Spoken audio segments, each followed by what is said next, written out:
In June 1942, just 6 months after Pearl Harbor, the United States and Japan met in the battle that would change the course of the Pacific War forever. Midway. The Japanese Navy, still riding high from a string of victories, prepared to finish what it started. If Midway fell, Hawaii would be next and, perhaps the entire Pacific would follow. But while Japan believed it was setting a trap, the Americans already knew the plan. Thanks to Navy cryptographers at Station HYPO, the US had broken Japan's naval codes. They learned that AF, the target in the Japanese transmissions, meant Midway Instead of walking into an ambush, Admiral Chester W. Nimitz turned it around. He would make the hunters the hunted. By early June, 3 American carriers USS Enterprise, USS Hornet, and the hastily repaired USS Yorktown moved quietly into position northeast of Midway. There they waited, hidden under radio silence, for the Imperial Japanese Navy's strike force under Admiral Isoroku Yamamoto and Vice Admiral Kichi Nagumo. To Japan, Midway looked like the perfect target. They expected to destroy what remained of America's Pacific Fleet and force the US to negotiate peace. But what they didn't know was that America's new intelligence, courage, and timing would turn their confidence into catastrophe. On June 4, 1942, as the sun rose over the Central Pacific, reconnaissance planes spotted enemy ships approaching from the northwest. It was the beginning of a 4-day battle that would decide the fate of the Pacific War. The world's 2 greatest carrier fleets were about to clash for the first time, and only one would leave Midway intact. To the Imperial Japanese Navy, the plan for Midway seemed flawless. Admiral Isoroku Yamamoto, the architect of Pearl Harbor, believed the US Pacific Fleet was still crippled.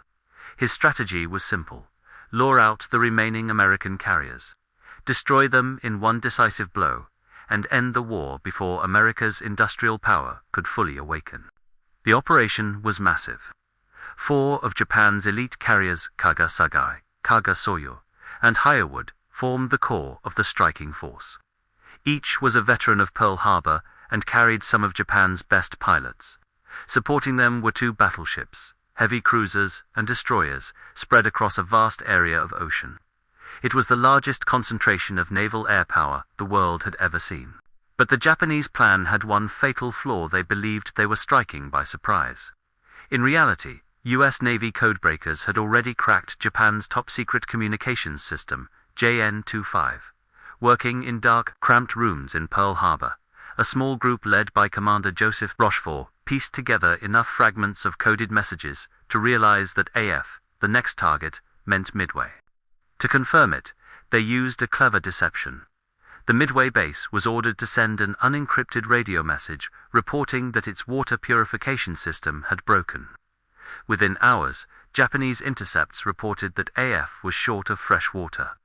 The trick worked. Midway was confirmed. Now Admiral Chester Nimitz knew exactly where and when Japan would strike. Instead of defending passively, he positioned his 3 carriers north of Midway, waiting in silence. For the first time in the war, the Americans would fight with knowledge, not guesswork. As Nimitz later said, the enemy's plans were laid bare. All we had to do was meet them. What Japan thought was a perfect trap had become their own undoing.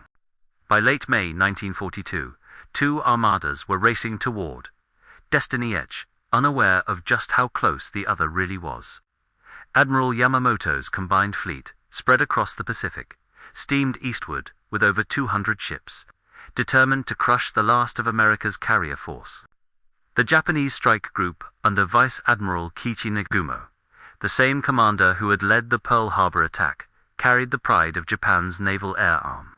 His 4 carriers, Kaga, Soryu, and Hiryu, packed nearly 70 aircraft, including the deadly A6M0 fighters, D-3A Valdive bombers, and B-5N Kate torpedo planes. Behind them sailed Yamamoto's battleships, ready to annihilate any American survivors once Nagumo's airmen had done their work. The plan called for simultaneous strike aircraft to destroy Midway's defenses. Then another wave to sink any US ships that appeared. But as Nagumo's fleet advanced, Admiral Chester Nimitz already had his pieces in place. Using intelligence from Station HYPO, he deployed 3 American carriers to lie in wait. USS Enterprise and USS Hornet, under Rear Admiral Raymond S. and USS Yorktown, still scarred from the Coral Sea battle, under Rear Admiral Frank Jack Fletcher. The Yorktown's return was a miracle in itself. After being heavily damaged at Coral Sea, shipyard workers in Pearl Harbor had repaired her in just 72 hours, a job that should have taken months. When she sailed back out, her crew called her the Ghost Ship. Meanwhile, on tiny Midway Atoll, Marines, airmen, and Navy personnel braced for impact. They dug trenches, manned anti-aircraft guns, and waited for the inevitable. They didn't know it yet, but their sacrifice would help change the course of history. As June 3rd approached, the Pacific stretched silent and endless between the two fleets. The stage was set for one of the greatest naval battles ever fought, a fight that would decide who controlled the world's largest ocean. At 4:30 a.m. on June 4, 1942, Admiral Nagumo's carriers turned into the wind and launched their first wave of aircraft toward Midway Atoll, 108 planes in all. Dive bombers and torpedo bombers roared off the decks of Akagi, Kaga, Soryu, and Hiryu, escorted by the sleek A6M-0s that had dominated every air battle so far. As the Japanese formation sped toward Midway, American radar operators on the island picked them up. Sirens wailed, Marines scrambled to their gun stations, and aircrews rushed to their planes. Within minutes, the island's defenders were in the Air Marine fighter squadrons in aging F-2A Buffaloes and F-4F Wildcats. Outnumbered and outgunned, they still charged straight into the incoming formation. The results were brutal. The Zeros tore through the American fighters, downing most of them in minutes. Bombs rained across Midway's runways and fuel tanks, shattering hangars and setting fires that lit the morning sky. Yet, despite the damage, the island did not fall. Anti-aircraft guns blasted holes in the Japanese formation, and the defenders' courage forced the attackers to break formation early. When the surviving Japanese pilots returned, they reported that a second strike would be needed to finish the job. That decision would prove fatal. Even as Nagumo prepared his next wave, he received a chilling report American ships had been sighted to the northeast. Now he faced an impossible choice: rearm his planes for another attack on Midway, or reload them with torpedoes to strike the U.S. fleet. For 40 tense minutes, the decks of Japan's carriers became a scene of chaos. Bombs and fuel hoses lay scattered as armorers worked frantically to change payloads. Aircraft filled the flight decks, engines idling, fuel lines exposed. The carriers were armed, but vulnerable floating powder kegs waiting for a spark. That spark was already on its way. As Japanese aircraft returned from their first attack on Midway, American pilots were already in the air, searching desperately for the enemy fleet. At 7 a.m., squadrons of B-17 Flying Fortresses and B-26 Marauders from Midway launched in waves, armed with bombs and torpedoes. They climbed high into the morning sky, determined to strike first, but finding the Japanese fleet in the vast Pacific was like searching for a needle in an ocean. The B-17s found their target just before 8 a.m., dropping bombs from high altitude. The explosions thundered across the sea, but every bomb missed. Moments later, the low-flying B-26 torpedo bombers made their run. They descended through anti-aircraft fire, streaking toward the carriers at wave-top height. 2 were shot down instantly. Another crashed into the sea beside Akagi's deck. Not a single torpedo found its mark. Despite the failures, the attacks rattled Nagumo. He was now certain the American fleet was nearby, forcing him to delay his planned second strike on Midway. On the decks of his carriers, dozens of bombers sat fueled, armed, and waiting for orders. Meanwhile, the U.S. carrier-based planes from Enterprise, Hornet, and Yorktown were finally closing in. Using scattered reports from scout planes, American commanders pieced together the enemy's position. It wasn't perfect. Some squadrons flew in the wrong direction entirely, but they pressed on, trusting instinct and luck. Among them were the torpedo squadrons VT-3, VT-6, and VT-8, flying slow, outdated TBD devastators. They were about to face one of the most brutal missions in naval aviation history. As Nagumo's lookouts scanned the skies, The first specks appeared low on the horizon, American torpedo bombers, coming straight at them. What followed would be one of the most heroic and tragic assaults of the war. At 9:20 a.m., the first American torpedo planes appeared, Torpedo Squadron 8 VT-8 from the USS Hornet. 15 Devastators flew in tight formation, led by Lieutenant Commander John C. Waldron, a pilot who knew exactly what he was flying into. His squadron had already lost men during training. Their aircraft were slow, under-armored, and carried unreliable torpedoes. But Waldron didn't hesitate. "Just follow me, and I'll take you to the enemy," he had told his men before takeoff. The sky above them erupted with anti-aircraft fire as the Japanese fleet opened up. Fighters from the carrier Akagi screamed down from above Zeros, flown by Japan's most experienced aces. The Devastators had no escort. They flew straight into a wall of fire. Within minutes, one after another, the American planes were torn apart.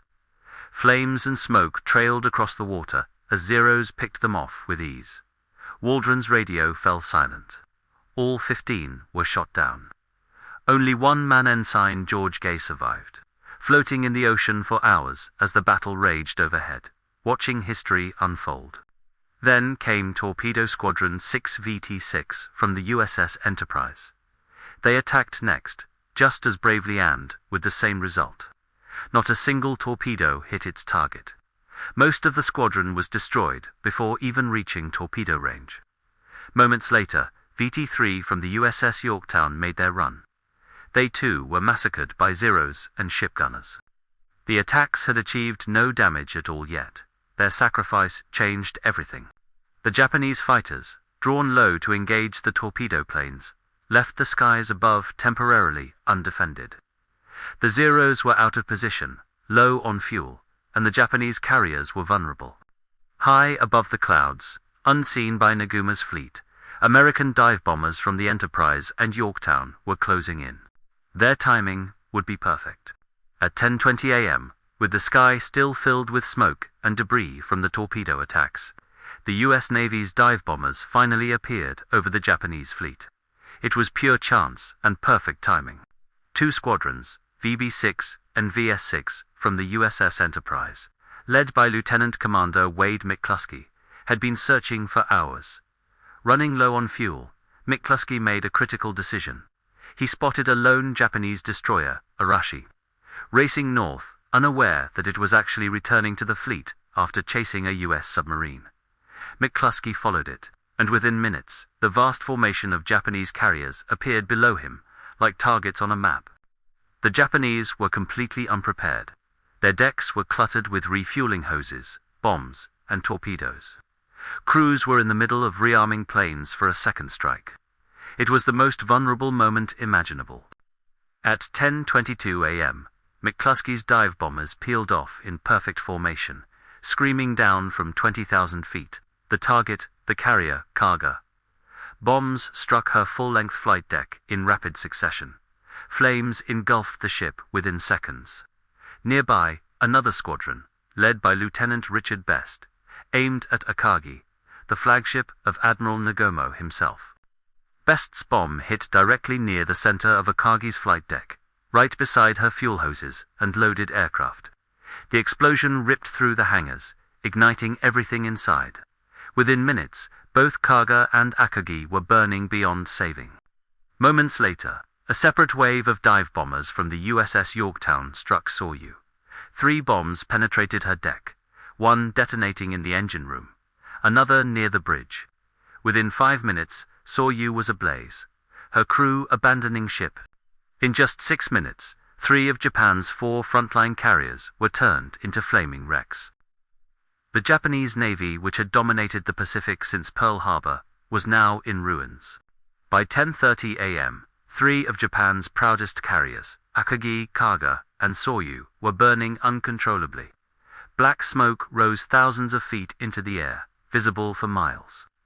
Admiral Nagumo, stunned and disoriented, watched his flagship consumed by fire. The once invincible Kido Butte, the same force that had struck Pearl Harbor, was now crippled in minutes. But Japan still had 1 carrier left, the Hiryu, positioned several miles to the north. Her air group had been held in reserve, untouched by the earlier chaos. When reports of the American attack arrived, Hiryu's captain Taemon Yamaguchi acted immediately. Within minutes, her decks roared to life. Crews scrambled to launch every remaining bomber and fighter they had left. At 10:50 a.m., the first counterstrike took off. 18 Val dive bombers, escorted by 6 Zeros, heading straight for the American fleet. Their target, the USS Yorktown. Yorktown's radar picked them up long before they arrived, giving her fighters time to climb and meet them. The ensuing air battle was fierce. Wildcats versus Zeros, twisting through clouds. But some of the Japanese bombers broke through. At 12 o'clock noon, bombs began falling. 2 direct hits tore into Yorktown's flight deck, blowing aircraft and fuel across the hangar. Fires erupted instantly. Within 10 minutes, she was dead in the water, listing heavily to port. Yet, remarkably, the damage control teams fought back. By 1:30 p.m., they had the fires under control. Engines restarted, and the ship slowly moving again. Yorktown seemed unkillable, but Hiryu wasn't done yet. At 2:30 p.m., a second wave from Hiryu 10 torpedo planes appeared low over the waves. This time, they struck perfectly. 2 torpedoes slammed into Yorktown's side. The mighty carrier shuddered, her engines stopped, and the order to abandon ship was given. Yorktown had survived Pearl Harbor and Coral Sea, but at Midway, her luck had finally run out. As smoke billowed from the crippled Yorktown, Admiral Raymond Spruance aboard the Enterprise knew one Japanese carrier still remained. The Hiryu had struck hard, but she had revealed her position in the process. It was time for the Americans to finish the job. At 3 p.m., Spruance ordered his dive bombers to launch again. This strike would include squadrons from both Enterprise and Hornet, roughly 60 planes in total. They climbed into the afternoon sun, flying toward the last operational Japanese carrier. By 5 p.m., the American pilots spotted her. Hiryu was running north, isolated, still launching fighters to defend herself. The deck crews had managed to recover some aircraft from her earlier strikes, refueling and rearming them as fast as possible. But it was too late. As the dive bombers rolled into their attack, Hiryu's anti-aircraft guns opened up in desperation. Shell bursts filled the sky, but the Americans came through undeterred. Bombs began falling within seconds. The first 2 missed. The third hit amidships, then another struck near the forward elevator. A massive explosion tore through the carrier, sending flames bursting from the hangars. Aviation fuel ignited instantly. The fire spread with terrifying speed. Within minutes, Hiryu was ablaze from bow to stern. Her deck buckled under the heat. Captain Yamaguchi, refusing to abandon his ship, gave his final order. All hands who wished to save themselves. Leave the ship. He and his air officer, Tomio Kaku, chose to stay aboard as the flames closed in. At 8 p.m., Hiryu was abandoned, left burning on the horizon. The next morning, she finally sank beneath the waves, the last of Japan's Midway carriers gone. By sunset, the Imperial Japanese Navy had lost 4 carriers, Akagi, Kaga, Soryu, and Hiryu, all destroyed in a single day. For Japan, the victory of Pearl Harbor had turned into the disaster of Midway. By dawn on June 5, 1942, the once proud Japanese carrier strike force was gone. For carriers Akagi, Kaga, Soryu, and Hiryu lay beneath the Pacific, taking with them more than 3,000 sailors and nearly 300 aircraft. The Imperial Navy had suffered its greatest defeat in history. For Admiral Isoroku Yamamoto, commanding from hundreds of miles away, the news was devastating. The architect of Pearl Harbor had hoped Midway would crush American morale and secure Japan's dominance.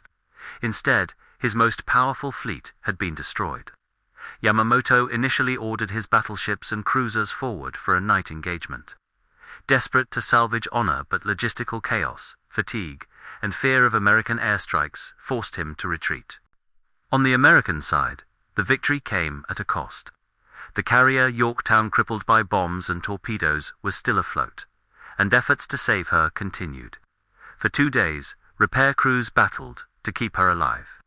But on June 6th, a Japanese submarine, I-168, slipped through the escort screen and fired 4 torpedoes. 2 struck Yorktown, 1 hit the destroyer, USS Hammond. Both ships sank within hours. Even with that loss, the battle was a triumph. The United States had lost 1 carrier and around 300 men but had destroyed Japan's carrier corps and halted its expansion across the Pacific. At Pearl Harbor, the mood was electric. Newspapers called it revenge for December 7th. Admiral Chester Nimitz, commander of the Pacific Fleet, praised his men's courage but also recognized what had truly won the day: intelligence, discipline, and luck. The Japanese never fully recovered. It would take years, but the tide had turned. The Battle of Midway transformed the Pacific War, from Japanese dominance to American momentum. From that moment, the Imperial Navy fought a defensive war it could never win. Midway became not just a victory, but the turning point of World War II in the Pacific. When the smoke cleared over the Pacific, the Battle of Midway revealed not just a triumph of strategy, but of individual courage. Men who flew outdated planes, faced impossible odds, and never came back.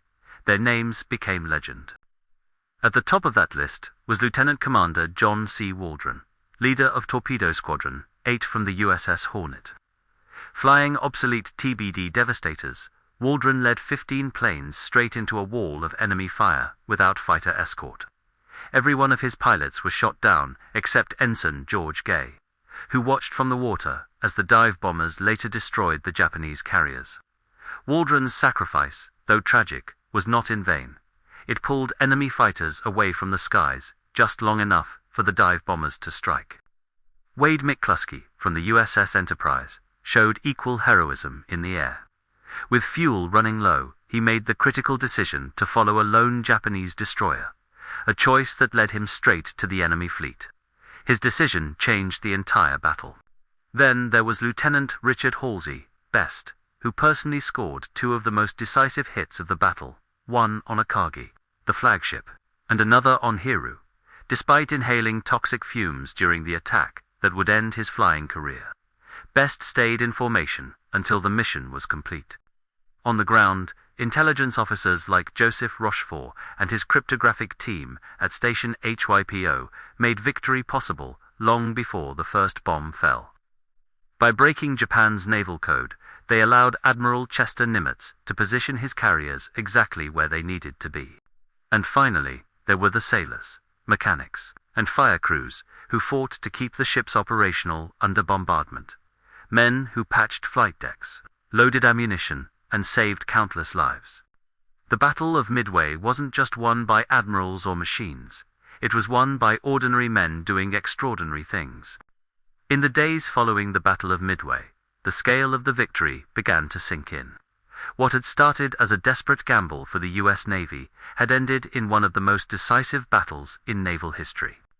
At Pearl Harbor, Admiral Chester Nimitz received the reports. 4 Japanese carriers sunk, 1 heavy cruiser badly damaged, hundreds of aircraft destroyed, and thousands of Japan's best aviators gone.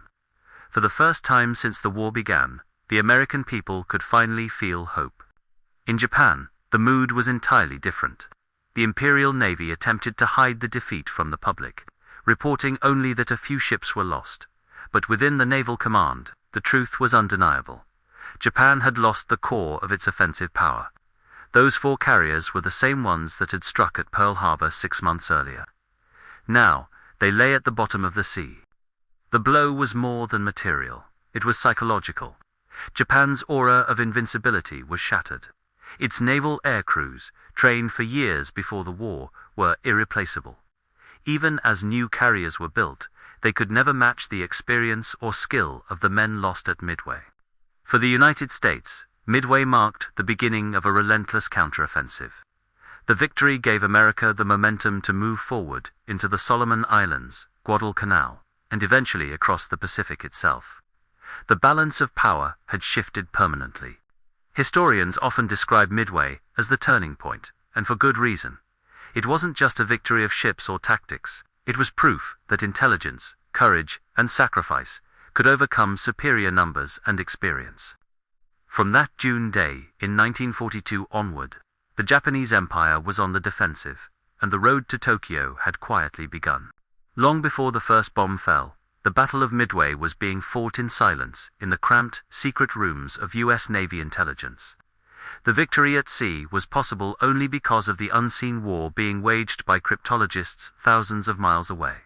At Station HYPO in Pearl Harbor, Commander Joseph Rochefort and his small team of codebreakers worked tirelessly to decipher Japan's naval communications.